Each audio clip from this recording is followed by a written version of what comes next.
दोस्तों, एक समय की बात है। देवी लक्ष्मी और भगवान विष्णु क्षीर सागर में शेष नाग की शैया पर विश्राम कर रहे होते हैं। तभी देवी लक्ष्मी भगवान विष्णु से पूछने लगती है, हे प्रभु, स्त्री के शरीर का वह ऐसा कौन सा अंग है जिससे उसका सौभाग्य जुड़ा हुआ होता है? कृपया आप मुझे स्त्रियों के शरीर के अंगों के शुभ लक्षणों के विषय में विस्तार से बताइए। भगवान श्री हरि विष्णु मुस्कुराते हुए कहते हैं, हे देवी, आज तुमने बहुत ही महत्वपूर्ण प्रश्न किया है। इस संसार में एक स्त्री का महत्व सबसे बढ़कर होता है। अलग अलग अवस्थाओं में स्त्री अपना कर्तव्य निभाती है। कन्या के रूप में वह पिता के घर में सौभाग्य लेकर आती है, एक पत्नी के रूप में अपने ससुराल में सौभाग्य लेकर जाती है और एक माता के रूप में अपनी संतान को सौभाग्य प्रदान करती है। किंतु वह पत्नी के रूप में ही अपना सर्वश्रेष्ठ कर्तव्य निभाती है। एक स्त्री के शरीर के अंगों से ही उसके आचरण और सौभाग्य का पता चलता है। ऐसे शुभ अंगों वाली स्त्री अपने पिता, पति तथा पुत्र के लिए बहुत ही भाग्यशाली होती है। हे देवी, आज तुमने जो प्रश्न किए हैं, उन सभी प्रश्नों का उत्तर देने से पूर्व मैं तुम्हें एक महान सती का इतिहास सुनाता हूँ। वह सती है दामोदर की पत्नी, जिन्होंने अपने महान त्याग से मुझे प्रसन्न किया था। हे देवी, जो भी मनुष्य इस महान कथा का श्रवण करता है, उसके समस्त पापों का और उसकी दरिद्रता का नाश होता है। इसीलिए आप इस कथा को ध्यान से पूरा जरूर सुनना। देवी लक्ष्मी कहती है, हे प्रभु, आप मुझे उस महान सती की कथा अवश्य सुनाइए। मैं इस कथा को ध्यान पूर्वक सुनूंगी। भगवान विष्णु कहते हैं, हे देवी, पूर्व काल की बात है। कांची नगर में भक्त दामोदर दास और उनकी पत्नी निवास करते थे। उनके घर में उन दोनों के अलावा अन्य कोई नहीं था। दोनों ही परम दयालु और श्रद्धालु थे।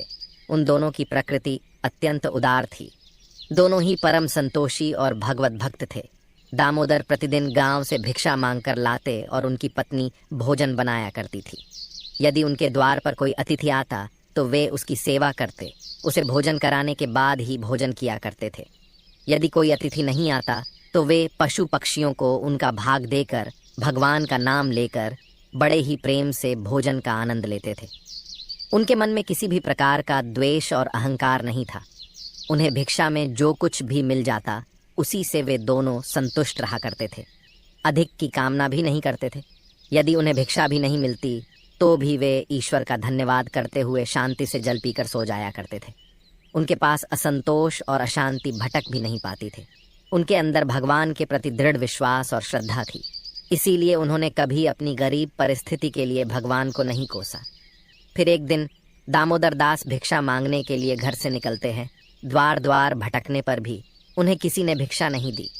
उस दिन उन्हें अन्न का एक दाना भी नहीं मिला, जिससे निराश होकर दामोदर दास अपने घर पर आ गए और अपनी पत्नी से कहने लगे, हे प्रिय, आज तो भिक्षा में अन्न का एक दाना भी नहीं मिला है। लगता है आज के दिन भूखा ही सोना पड़ेगा।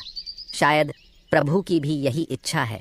फिर उतने में ही उनके द्वार पर एक अतिथि आ जाता है और द्वार पर खड़ा होकर कहने लगता है, घर में कौन है भैया?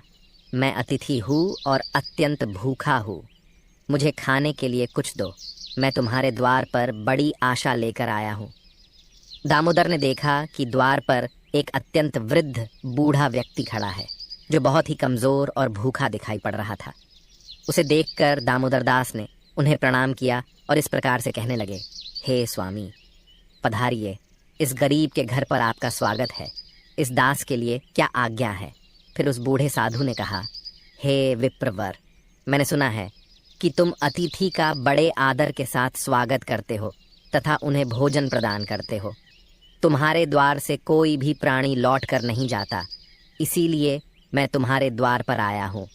तुम भगवान विष्णु के बड़े भक्त हो, इसीलिए मुझे विश्वास है कि तुम मुझे खाने के लिए कुछ न कुछ अवश्य दोगे। इसीलिए मैं मुट्ठी भर अन्न पाने के लिए तुम्हारे द्वार पर आया हूँ। कृपा करके मेरी भूख मिटाओ। मैं भूख से अत्यंत व्याकुल हो रहा हूँ। कई दिनों से मैंने भोजन नहीं किया है। मेरे अंदर अब चलने फिरने की भी शक्ति नहीं है। यदि मुझे अन्न नहीं मिला तो मैं तुम्हारे द्वार पर ही प्राण त्याग दूंगा। उस बूढ़े साधु के ऐसे वचन सुनकर दामोदर दास को बहुत दुख हुआ। फिर दामोदर दास ने उस बूढ़े साधु को सहारा देते हुए घर के अंदर बुलाया। दामोदर ने अपनी पत्नी से कहा, हे प्रिय, घर पर अतिथि आए हैं, उनके लिए भोजन का प्रबंध करना होगा। यह सुनते ही दामोदर की पत्नी ने कहा, हे स्वामी, घर में मिट्टी की फूटी हुई खाली हांडी के अलावा कुछ नहीं है। घर में अन्न का एक दाना भी नहीं है। हमें तो भूखा रहते हुए 2 दिन बीत गए हैं। अब इस अतिथि को हम क्या खिलाएं? आज भी आप भिक्षा में कुछ भी नहीं लाए हैं। दामोदर कहने लगे, हे प्रिय, यह बूढ़े साधु अत्यंत भूखे हैं, चलने में असमर्थ है। ये बड़े सौभाग्य से हमारे घर पर पधारे हैं। यदि हम अपने घर पर आए अतिथि की सेवा नहीं करेंगे तो हमें महापाप लगेगा। अतिथि को हम घर से भूखा नहीं भेज सकते। दामोदर की पत्नी मन ही मन भगवान से प्रार्थना करते हुए कहने लगी, हे गोविंद, इतनी कठोर परीक्षा क्यों ले रहे हैं? फिर अगले ही क्षण उस सती के मन में एक योजना आई और वह बड़ी प्रसन्न हुई। उसने अपने पति से कहा, हे नाथ, आप चिंता न कीजिए, आज अतिथि की सेवा बड़े प्रेम से होगी। आप पड़ोस से एक कैंची लेकर आइए। ये बात सुनकर दामोदर को आश्चर्य हुआ और वे तुरंत ही दौड़ कर गए और पड़ोस से एक कैंची लेकर आ गए और कहने लगे, हे प्रिय, ये लो कैंची, अब बताओ इससे अतिथि की सेवा कैसे होगी? दामोदर की पत्नी ने कहा, हे स्वामी, आप इस कैंची से मेरे केश काट लीजिए। यह बात सुनते ही दामोदर अचानक से चौंक गए और कहने लगे, हे देवी, स्त्री के केश ही उसके सबसे बड़े आभूषण होते हैं। केश के बिना स्त्री का सौभाग्य और चरित्र भी नष्ट हो जाता है। स्त्री के लंबे केश ही उसकी सुंदरता के प्रतीक होते हैं। मैं यह पाप नहीं कर सकता। दामोदर की पत्नी ने जोर देते हुए कहा, हे स्वामी, आप चिंता न कीजिए, शायद यही प्रभु की इच्छा है। आप निसंकोच होकर केश वीडियो काटिए। देखने के लिए फिर हमारे दामोदर चैनल ने को कांपते सब्सक्राइब हुए करें। हाथों से चारों ओर के केश छोड़कर बीच के सारे केश काट लिए। दामोदर की पत्नी ने उन केशों को लेकर उनसे एक डोरी बना दी और कहा, हे स्वामी, आप इस डोरी को लेकर बाजार में जाइए और इसे बेचकर भोजन की सामग्री लेकर आइए। फिर दामोदर दास उस डोरी को लेकर बाजार गए। सौभाग्य से वह डोरी तुरंत ही बिक गई।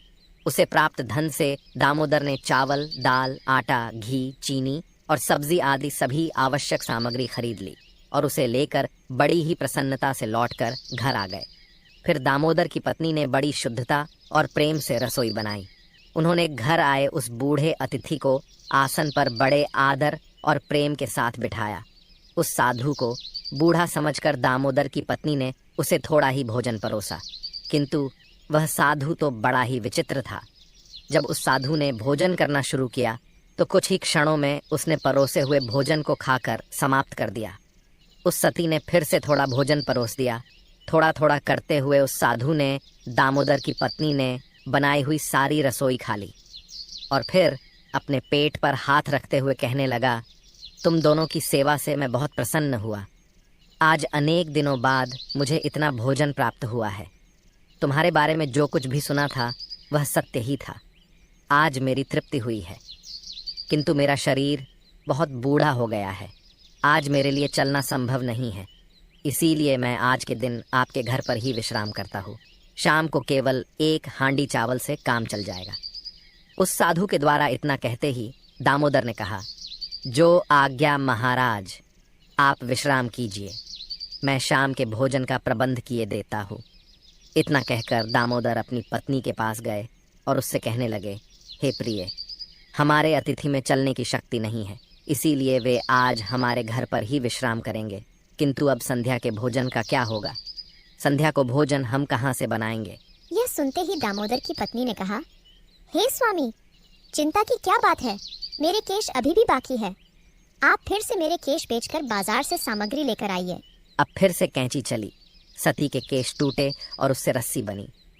दामोदर फिर से उस रस्सी को लेकर बाजार में गया। सौभाग्य से वह भी बिक गई और उसने उस धन से भोजन की सामग्री खरीद ली और लेकर घर लौटकर आ गया।